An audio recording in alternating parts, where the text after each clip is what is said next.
climate change, and more inconvenient truths. Yes, climate change is real. It's very real. It's already happening. And we have extracted nearly all of the world's easy, cheap oil and gas. And now we're getting down to the difficult, expensive to extract stuff. The largest untapped resources that remain are in extreme places like deep water and the Arctic, and marginal formations like shale. As a result, global oil production has for all intents and purposes peaked. Natural gas production will also peak in approximately 10 to 15 years. Neither technology nor high prices will change that. Therefore, we must begin to replace those fuels with renewables and use what remains much more efficiently, with the expectation that most of the world's oil and gas will be gone before the end of this century, if not sooner. It is imperative that the world gets away from using fossil fuels. Drilling for oil and gas in the OCS and ANWR must and will be done. Our need for those fuels is simply too great to pass them up, even though it could take years just to get it to the market. Renewables are clearly the long-term answer, as is an all-electric infrastructure that runs on its clean power.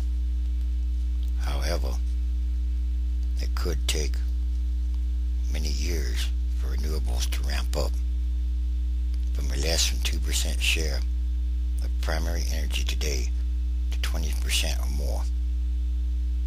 The nations of the world must invest in renewables. It will take trillions and trillions of dollars. They might not even be able to fill the gap created by the decline of fossil fuels, at least not right away. Oil and gas currently provide approximately 58% of the world's primary energy, and they will remain our primary fuels for many more years. It will take many decades or years to reconfigure our transportation systems to run on electricity.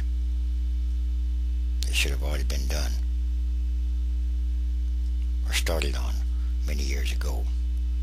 It could take years or decades just to fix our wasteful, leaky built environment so that it doesn't need as much energy to begin with. None of the solutions will come quickly or easily or even cheaply. Neither renewables nor fossil fuels nor nuclear power alone can bring energy independence. Indeed, if independence means isolating ourselves from the rest of the world's energy commerce, it might not even be very desirable. We must pursue all sources of energy immediately and aggressively if we hope to meet our future needs. And pitting one against another is counterproductive. Nuclear power will not grow significantly in the next several years or decades, as nearly all of the existing reactors will need to be decommissioned within the next 20 years, and a whole new generation of reactors must be built just to replace them. After we do that, a renaissance for next generation nuclear energy may be a possibility, but it will only happen after we have confronted the crises of peak oil and peak gas. It may produce produce no net reduction in emissions at all. Yes, once again, it would take a lot of money to get this done.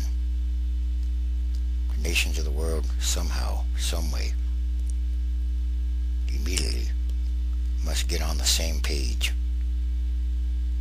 And it would take a lot of investment, a lot of money.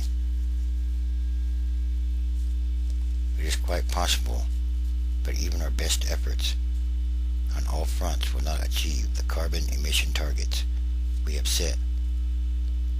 Climate change must be confronted with a unified policy on emissions and energy supply, which is to say that in our zeal to control emissions, we take care not to squelch the production of the oil and gas that constitutes the majority of our energy supply at the present time, even though we do need to ramp up the renewables.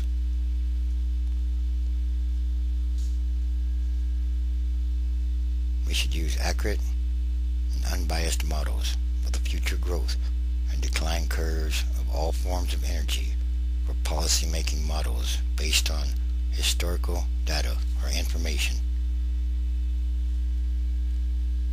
If the data says we're likely to recover another 1.2 trillion barrels of oil worldwide and no more, then we should not assume that future drilling and some supposed technological progress will somehow turn that into 3 trillion barrels. When it's simply not true. It's too hard to recover. And fossil fuels, it's hurting the earth. It's killing the earth. It's destroying the earth. Climate change is already happening and speeding up. It's happening rapidly. Carbon emissions will soon come with a price. Drilling the remaining prospects for oil and gas will be very expensive. From the decision to invest until first oil is produced, it can take 10 years and $100 million to drill the first well in a new deepwater resource, using rigs that cost $1 million a day to run, and the production platform can cost as much as $5 billion. Deploying thousands and thousands of wind turbines and many square miles of solar will be expensive, slow, and difficult. Replacing millions and millions of inefficient internal combustion engine vehicles with electric plug-in hybrids or some other form of transportation will also be very expensive. Rebuilding the nation's rail system will be hugely expensive. So, in short, the good old days of cheap electricity and gasoline are likely gone forever, and all the solutions going forward will be expensive, very expensive.